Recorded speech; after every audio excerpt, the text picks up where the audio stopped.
ನಮಸ್ತೆ ಕರ್ನಾಟಕ, ಎಲ್ಲ ಹೇಗಿದ್ದೀರಿ? ಚೆನ್ನಾಗಿದ್ದೀರಿ ಅಂತ ನಂಬಿದ್ದೀನಿ. ಹಾಗೆ ತಾಯಿ ಮಂಚಾಲಮ್ಮನನ್ನು, ಮಾರಿಕಾಂಬೆಯನ್ನು, ಆರಾಧ್ಯರನ್ನು ಸ್ಮರಣೆ ಮಾಡ್ತಾ ನಾನಿವತ್ತು ನನ್ನ ಕಾರ್ಯಕ್ರಮಕ್ಕೆ ತಮಗೆಲ್ಲರಿಗೂ ಸ್ವಾಗತವನ್ನು ಬಯಸ್ತಾ ಇದ್ದೀನಿ. ನಾನು ಮೊನ್ನೆ ಮಾಡಿದಂತಹ ವಿಡಿಯೋ, ಮೊನ್ನೆ ಅಂಕೋಲೆ ಕಡ್ಡಿಗೆ ಮಾಡಬೇಕಾಗಿದ್ದಂಥ ವಿಡಿಯೋ ತುಂಬ ಜನ ನೋಡಿದ್ದಾರೆ. ತುಂಬ ಖುಷಿಯಾಗಿದೆ ನನಗೆ. ಆ ವಿಡಿಯೋ ನೋಡಿದಾಗಲೆಲ್ಲ ತುಂಬ ಖುಷಿಯಾಗುತ್ತೆ. ವ್ಯೂಸ್ ಜಾಸ್ತಿ ಬಂದಿದೆ, ಲೈಕ್ ಜಾಸ್ತಿ ಬಂದಿದೆ, ಕಮೆಂಟ್ ಜಾಸ್ತಿ ಬಂದಿದೆ. ತುಂಬ ಖುಷಿಯಾಗಿದೆ ನನಗೆ. ರಾಯರ ಹತ್ರ ಅಂತೂ ತುಂಬ ಖುಷಿಯಿಂದ ಕೇಳಿದ್ದೀನಿ, ರಾಯರೇ ನೋಡಿ ಹೇಗಿದೆ ಅಂತ. ಹಾಗೆ ನಿಮಗೆ ಇನ್ನೊಂದು ಉಪಯೋಗವಾಗುವಂಥ ಇನ್ನೊಂದು ರೆಮಿಡಿಯನ್ನು ತಂದಿದ್ದೀನಿ. ಭಾಳ ಸುಲಭ ಆಗಂಥದ್ದು. ಹೇಗೆ ಅಂಕೋಲೆ ಕಡ್ಡಿಗೆ ಸುಲಭವಾದದ್ದು ಅಂತ ಹೇಳಿದ್ದೀನೋ ಹಾಗೆ ಇದು ಸಹಿತ ಸುಲಭವಾದಂಥ ಒಂದು ರೆಮಿಡಿ. ಏನಾಗಿರ್ಬೋದು ಅದು? ಅಷ್ಟು ಸುಲಭವಾಗಿದ್ದಂದರೆ ಏನಾಗಿರ್ಬೋದು? ಬಹಳ ದುಡ್ಡು ಖರ್ಚೇನಿಲ್ಲ, ನಿಮಗೆ ಸ್ವಲ್ಪ ದುಡ್ಡು ಖರ್ಚು ಬರ್ಬೋದು ಅಷ್ಟೇ. ಅಂದರೆ ಇದರಲ್ಲಿ ವಾಸ್ತುದೋಷ ಇದ್ದರೆ, ಅಥವಾ ಏನಾದರೂ ಮನೆಯಲ್ಲಿ ವೈಮನಸ್ಸುಗಳಿದ್ದರೆ, ಅಥವಾ ಬೇರೆ ಯಾವುದೇ ರೀತಿಯ ಆರ್ಥಿಕ ಪರಿಸ್ಥಿತಿ ಇದ್ದರೆ, ಅಥವಾ ಏನೇ ಇದ್ದರೂ ಸಹಿತ ಇದರಲ್ಲಿ ನಿವಾರಣೆ ಆಗುತ್ತೆ. ಹಾಗಾದರೆ ಏನು ಅದು ಮಾಡಬೇಕು, ನಾವು ಇದು ಮಾಡಬೇಕು, ಎಲ್ಲದೂ ಮಾಡಿಟ್ಟು ಎಲ್ಲದೂ ನಿವಾರಣೆ ಅಂತ ಹೇಳ್ತೀರಾ ಅಂತ ಕೇಳಬೇಡಿ. ಯಾಕಂದರೆ ಸುಲಭವಾದದ್ದನ್ನು ನಾವು ಮಾಡಿ ಇಡೋದ್ರಿಂದ ಯಾವುದೂ ತಪ್ಪಿಲ್ಲ. ಯಾಕಂದರೆ ಉಪವಾಸ ವ್ರತ ಅದು ಇದು ಮಾಡಿ ಅಂತ ಹೇಳ್ತಾ ಇಲ್ಲ. ಅದು ಬೇಕು, ನಮಗೆ ಉಪವಾಸ ಬೇಕು, ವ್ರತ ಬೇಕು, ಅದು ಬೇಕು. ಆದರೆ ಇದು ಸುಲಭವಾದಂಥನ್ನು ಮಾಡ್ಬೋದು ಅಲ್ವಾ? ನೀವು ಯಾವುದು ಬೇಕೋ ಅದನ್ನು ಆಯ್ಕೆ ಮಾಡ್ಕೊಳ್ಳಿ ಅಂತ ಹೇಳುವಂಥದ್ದು. ಮಾಡಿ ಅಂತ ಹೇಳೋಕ್ಕೆ ನಾವಲ್ಲ. ಆದರೆ ಇದು ಸುಲಭವಾಗಿದೆ, ಸ್ವಲ್ಪ ಮಾಡಿ ನೋಡಿ ಅಂತ ಹೇಳೋದಕ್ಕೋಸ್ಕರ ಬಹುಶಃ ನಾನಿದನ್ನು ಇವತ್ತು ನಿಮ್ಮ ಮುಂದೆ ತಂದಿದ್ದೇನೆ. ಏನೂ ಇಲ್ಲ, ಸುಲಭವಾದಂತೂ ನಿಮ್ಮ ಮನೆಯ ಆಗ್ನೇಯ ದಿಕ್ಕು, ಹಾಗೆ ನಿಮ್ಮ ಮನೆಯ ನೈಋತ್ಯ ದಿಕ್ಕಲ್ಲಿ ನೀವು ಮಾಡಬೇಕಾಗಿದ್ದಂಥ ಕೆಲಸ. ನೆನಪಿರಲಿ, ಆಯದೊಳಗೆ ಬಂದಿರುವಂಥ ಮನೆಗಳು ಮಾತ್ರ ಆಗುತ್ತೆ. ಆಯದ ಹೊರಗಡೆ ನಾವು ಏನು ಮಾಡ್ತೀವಿ, ಒಡಾಯಿಸ್ಕೊತೀವಿ ಅಂತ ಅರ್ಥ ಆಗುತ್ತಾ?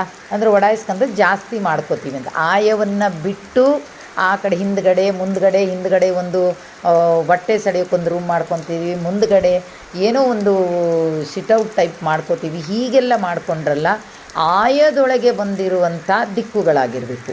ಆಯದೊಳಗೆ ಬಂದಿರುವಂಥ ಆಗ್ನೇಯ ದಿಕ್ಕು ನೆನಪಿರಲಿ. ಆಗ್ನೇಯ ದಿಕ್ಕು ಮತ್ತು ನೈಋತ್ಯ ದಿಕ್ಕು. ಅದು ಆಗ್ನೇಯದಲ್ಲಿ ಆಗ್ನೇಯ ಮೂಲೆ ಹಾಗೂ ನೈಋತ್ಯದ ಮೂಲೆಯಲ್ಲಿ ಮಾಡಬೇಕಾಗಿದ್ದಂಥ ಕೆಲಸ. ಏನು ಮಾಡಬೇಕು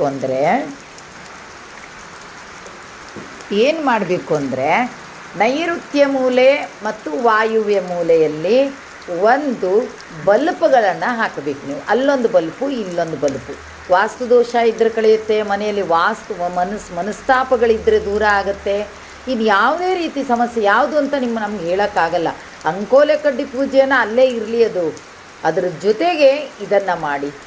ಮೂಲೆಯಲ್ಲಿ, ಆಗ್ನೇಯ ಮೂಲೆಯಲ್ಲಿ ಕೆಂಪು ಲೈಟನ್ನು ಹಾಕಿ. ಯಾವ ಲೈಟು? ಅದು 0 ಬಲ್ಪ್ ಹಾಕಬೇಕು. ಯಾಕಂದರೆ ಅದು ಎನಿ ಟೈಮ್ ಉರಿತಾ ಇರಬೇಕು.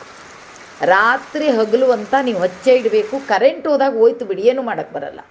ರಾತ್ರಿ ಮತ್ತು ಹಗಲು ಅದರಷ್ಟಕ್ಕೆ ಉರಿತಾ ಇರಬೇಕು. ಜೊತೆಗೆ ನೈಋತ್ಯ ಮೂಲೆಯಲ್ಲಿ ಹಳದಿ ಕಲ್ಲರಿನ ಲೈಟನ್ನು ಹಾಕಬೇಕು. ಅದು 0 ಬಲ್ಪೇ. ಎರಡೂ 0 ಬಲ್ಪಿನ ಆ ಲೈಟನ್ನು ರಾತ್ರಿ ಮತ್ತು ಹಗಲು 2 ಹೊತ್ತು ಅದು ಬೆಳಕಾಗೇ ಇರಬೇಕು ಮನೆಯಲ್ಲಿ. ಅದು ಸ್ವಿಚ್ ಬಂದ್ ಮಾಡುವ ಹಾಗಿಲ್ಲ ನೀವು. ಕೆಲವರಿಗೆ ತುಂಬ ಕಷ್ಟ ಆಗಬಹುದು, ಯಾಕಂದರೆ ನನಗೂ ತುಂಬ ಕಷ್ಟನೇ. ಯಾಕಂದರೆ ವಾಯುವ್ಯ ಮೂಲೆ ಆಜುಬಾಜು ಅಲ್ಲೇ ಹತ್ತಿರ. ಮೂಲೆ ಅಂದರೆ ಮೂಲೆಗೆ ಹಾಕಬೇಕಂತೇನಿಲ್ಲ, ಸ್ವಲ್ಪ ಆಜುಬಾಜು ಅಲ್ಲೇ ಒಂದೊಂದು ಗಣ್ಣು ಅಂತರದಲ್ಲಿ ಮಧ್ಯ ಬರ್ಬೋದು, ಏನು ತೊಂದರೆ ಇಲ್ಲ. ಒಟ್ಟು ಅದು ವಾಯುವ್ಯ ಆಗಿರಬೇಕು, ಆಗ್ನೇಯ ದಿಕ್ಕಾಗಿರಬೇಕು. ಆಗ್ನೇಯ ದಿಕ್ಕಲ್ಲಿ ನಮಗೂ ಈಗ ಪ್ರಾಬ್ಲಮ್ ಏನಾಗಿದೆ ಅಂದರೆ, ಅಲ್ಲಿ ಆಗ್ನೇಯದಲ್ಲಿ ಇಲ್ಲ. ಅಲ್ಲಿ ನಾವು ಸ್ವಿಚ್ ಬೋರ್ಡ್ ಇಡೋದಂಥದ್ದಾಗಲಿ, ಪೈಪ್ ಕಲೆಕ್ಷನ್ ಏನೂ ಮಾಡಿಲ್ಲ ನಾವು. ಅಲ್ಲಿ ಆಗ್ನೇಯದಲ್ಲೂ ಮಾಡಿಲ್ಲ, ನೈಋತ್ಯದಲ್ಲೂ ಮಾಡಿಲ್ಲ. ನಾವು ಮಾಡಿರೋದು 2 ಸೇರಿ ಮಧ್ಯದಲ್ಲಿ ಒಂದೊಂದು ಬಲ್ಪ್ ಹಾಕುವಂಥ ವ್ಯವಸ್ಥೆಯನ್ನು ಮಾಡಿದ್ದೀವಿ. ಆದರೆ ಏನು ಮಾಡಬೇಕು ಈಗ?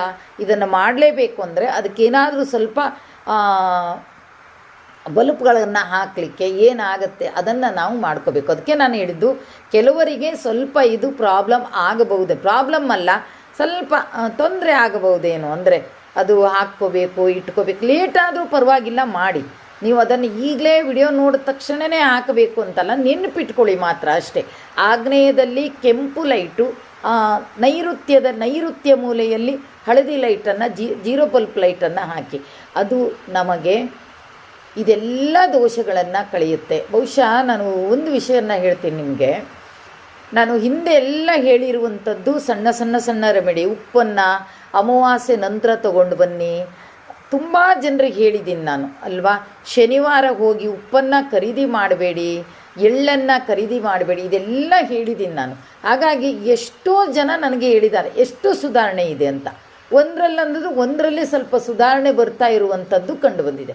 ಹಾಗಾಗಿ ನಾನು ಇದನ್ನು ಏನು ಹೇಳ್ತಾ ಇದ್ದೀನಿ ಅಂದರೆ, ನೀವುಗಳು ಈಗಲೇ ಮಾಡ್ಕೋಬೇಕು ಅಂತಿಲ್ಲ. ನಿಮ್ಗೆ ಅಲ್ಲಿ ವ್ಯವಸ್ಥೆ ಇಲ್ಲ, ಹಾಕಲಿಕ್ಕೆ ಸ್ವಿಚ್ಚಿದೆ ಹಾಕಿಬಿಡಿ, ಒಂದೇ ವಾರದೊಳಗೆ ತಂದು ಹಾಕಿಬಿಡಿ, ಏನೂ ತೊಂದರೆ ಇಲ್ಲ. ಹಾಕ್ಲಿಕ್ಕೆ ಸ್ವಿಚ್ಚಿಲ್ಲ, ಮನೆಯವರಿಗೂ ಸ್ವಲ್ಪ ಹೇಳಿ ಅದನ್ನು ಅಲ್ಲೊಂದು ಸ್ವಿಚ್ಚನ್ನು ಇಡುವಂಥ ವ್ಯವಸ್ಥೆಯನ್ನು ಮಾಡಿ, ಎರಡೂ ಬದಿಗೂ ನಿಮ್ಮ ಮನೆಯಲ್ಲಿ ಎಷ್ಟೊತ್ತಿಗೋದು ಉರಿತಾ ಇರಲಿ. ಅದು ಎಷ್ಟು ಉರಿದು ಬೆಳಕು ಕೊಡುತ್ತೋ ಅಷ್ಟೇ ನಿಮ್ಮ ಜೀವನದಲ್ಲಿ ಬದಲಾವಣೆಗಳು ಆಗುತ್ತೆ. ಇದು ಯಾಕಂದರೆ ನೀವೇನು ಹಾಕೇ ಇಲ್ಲ ಮೇಡಮ್, ನೀವೇ ಇನ್ನೂ ಹಾಕ್ಕೊಂಡಿಲ್ಲ, ನಮಗೇನು ಹೇಳ್ತೀರಿ ನೀವು ಅಂತ ಕೇಳಬೇಡಿ. ಯಾಕಂದರೆ ಇದನ್ನು ಈಗಾಗಲೇ ಹಾಕಿದವರಿದ್ದಾರೆ, ಈಗಾಗಲೇ ಹಾಕಿ ನನಗೆ ತುಂಬ ಸಲ ಹೇಳಿದ್ದಾರೆ.